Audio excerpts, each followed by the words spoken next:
Ka diçka vërtet misterioze rreth një teksti të lashtë mbi luftën e Peloponezit. E mendoni pak, një vepër historie shkruar gati 2500 vjet më parë, por që edhe sot e kësaj dite shkakton debate të zjarrta. Mirë, le t'i hyjmë thellë kësaj çështje. Kjo në fakt është pyetja kryesore.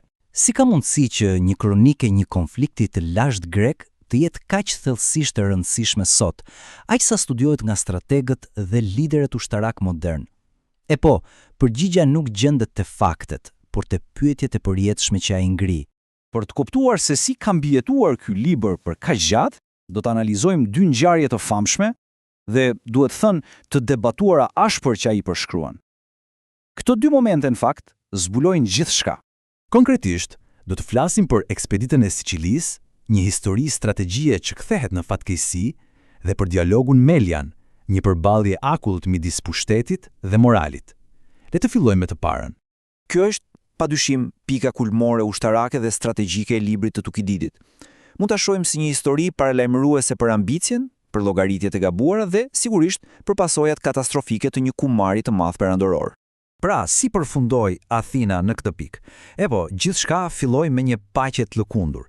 Më pas, ambicia e politikanëve si Alkibiadi e shtyi Athinën drejt konfrontimit. Kur aleatët nga Sicilia kërkuan ndihmë, Athina e pasi një mundësi të artë për të fituar epërsi ndaj Spartas. Dhe kështu, pavarësisht paralajmërimeve nga zëra më të matur si Nikia, Athina dërgoi një forcë masive, duke vënë mbast gjithçka në një fushat që do të përfundonte në shkatrim total. Tani, për të kuptuar për masat e kësaj humbjeje, shikoni këtë numër. Mbi 200 anije lufte, të famshmet trirema, u zhdukën. Mira ushtar u vran, ose u zunë robër. Ishte një goditje kaq e rëndë, sa që perandoria atineze nuk e mori kur vetën plotësisht. Dhe, kjo na sjell te debati thelbësor që vazhdon edhe sot e kësaj dite. Çfarë shkoi kaq të mërsisht keq? A ishte vetë ideja e ekspeditës një marrëzi e lindur nga hubrisi, pra, nga një lloj arrogance e pakontrolluar demokratike, apo ishte një strategji e arsyeshme që thjesht u sabotua nga zbatimi katastrofik? Në thelb kemi dy interpretime kryesore, të cilat janë krejtësisht të kundërta. Nga njëra anë kemi vetë Tukididin, i cili e shihte këtë si simptom të një demokracie të sëmurë. Nga ana tjetër, historian modern si Donald Kagan argumentojnë se plani në vetvete ishte solid. Për Tukididin, problemi ishte vetë sistemi politik i Athinës. Ai besonte se demokracia ishte degraduar e manipuluar nga demagogët dhe drejtuar nga emocionet e turmës. Sipas tij, ekspedita ishte thjesht një akt lakmie perandorake, një përpjekje e pamatur për të pushtuar gjithë Sicilin. Por Donald Kagan na ofron një këndvështrim krejt tjetër. Ai argumenton se ekspedita nuk kishte një marrëzi, por një lëvizje strategjike e zgjuar për të ndalur rritjen e një rivali të rrezikshëm si Sirakuza. Sipas Kaganit, problemi nuk ishte te plani, por te leadershipi. Ai ja hedh faj Nikias, komandantit tepër të kujdesshëm, i cili me hezitimin e pasigurinë e tij praktikisht e dënoi fushatën me dështim. Tani, le të kalojmë te rasti yuni i dytë.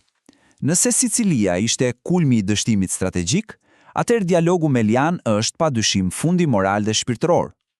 Është momenti që demaskon anën më të errët të pushtetit perandoror. Skena është rrëqethse në thjeshtësinë e saj. Kemi Melosin, një ishull i vogël, që donte vetëm një gjë, të qëndrunte neutral në luftën midis Athinës dhe Spartës. Por për Athinën, neutraliteti i Melosit ishte i papranueshëm, shihej si një ndihmë për Spartën. Pra, zgjedhja që u dha Melianëve ishte brutalisht e qartë. Dhe kjo është përgjigje e akullt e athinianësve kur Melianet apelojnë për drejtësi.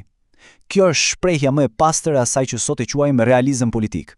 Sipas athinianësve, drejtësia vlen vetëm mes të barabartëve. Në çdo rast tjetër, është fuqia ajo që vendos rregullat. Pik. Duke shpresuar të perënditët dhe të një ndihmë spartane që nuk erdhi kurrë, Melianët vendosën të rezistonin. Rezultati ishte thjesht tragjik. Pas një rrethimi, qyteti ra, dhe athiniasit e përmbushën kërcënimin e tyre me një brutalitet të pamëshirshëm, duke e fshirë popullsinë meliane nga faqja e dheu. Ashtu si me Sicilin, edhe incidentin e Melos ka ndezur një debat filozofik të thellë që vazhdon prej shekujsh. A ishte ky një akt i domosdoshëm i realizmit gjakfthot, apo një shenjë e qartë e kolapsit moral të një perandorie? Shkolla e parë e mendimit, pra realizmi, e sheh botën si një arenë konkurrence. Në këtë botë kuptim, Shtetet duhet të veprojnë vetëm bazuar në interesin e tyre dhe në balancën e fuqisë për të mbijetuar. Morali është një luks që thjesht nuk mund ta përballojnë. Në anën tjetër të spektrit, kemi neokonservatorizmin, që ofron një mësim krejtësisht të ndryshëm. Për ta, fuqia e një kombi nuk vjen vetëm nga forca ushtarake, por edhe nga legitimiteti i tij moral. Një politike e jashtme që tradhton vlerat themelore të një vendi, në fund të fundit e dobëson atë. Pra, këtu i kemi dy interpretimet. Realistët e shohin veprimin e Athinës si një lëvizje të ashpër, por racionale, të nevojshme për të ruajtur perandorinë e saj. Ndërsa neokonservatorët e shohin si një akt të shturjes morale, një tradhti të idealeve që dikur e kishin bërë Athinën të madhe. Tani, çfarë është vërtet interesante këtu është se realistët argumentojnë se Athina praktikisht nuk kishte zgjidhje tjetër. Ata nuk mund të toleronin as edhe mundësinë e një aleati spartian në detin e Egje. Dhe më e rëndësishmja, besonin se po të tërhiqeshin përballë një ishulli të vogël, do të dërgonin një sinjal dobësie që do të inkurajonte revolta në të gjithë perandorinë. Ishte një kalkulim i ftoftë. Nga ana tjetër, neokonservatorët e shohin këtë moment si pikën ku gjithçka mori tatëpjetën. Për ta, dialogu melian nuk është një shembull mençurie strategjike, por një akt akuze e pastër. Ai tregon se Athina e kishte humbur rrugën, duke u shndruar nga një mbrojtëse e demokracisë në një tirani shtipse. Kjo rënje morale, argumentojnë ata, çoi drejt për drejt në kolapsin e saj përfundimtar. Dhe kjo na kthen te pyetja jon fillestare. Pse vazhdojmë t'i kthehemi këtij teksti kaq të lashtë? Këto dy raste studimore na i tregojnë arsyeën fare qartë. Çështjet që ato ngren nuk janë zgjidhur kurrë. Dhe ja ku qëndron thelbi.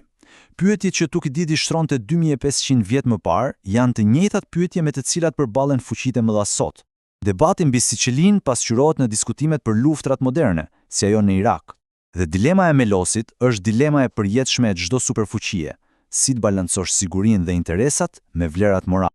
Në fundit, fuqia e vërtetë e veprës së Tukididit nuk qëndron te përgjigjet që i jep, por te pyetjet që na detyron të bëjmë. Ai nuk na thot se çfarë të mendojmë. Ai na jep një kornizë të përjetshme për të menduar mbi problemet më të ndërlikuara të politikës dhe konfliktit njerëzor. Dhe kjo është pyetja që ai na lët të gjithëve. Ndërsa fuqitë e mëdha të sotme lundrojnë në një botë komplekse, mësimet dhe paralajmërimet e varrosura në këto histori të lashta lufte, ambicieje dhe morali mbeten po aq urgjente sa kur më parë.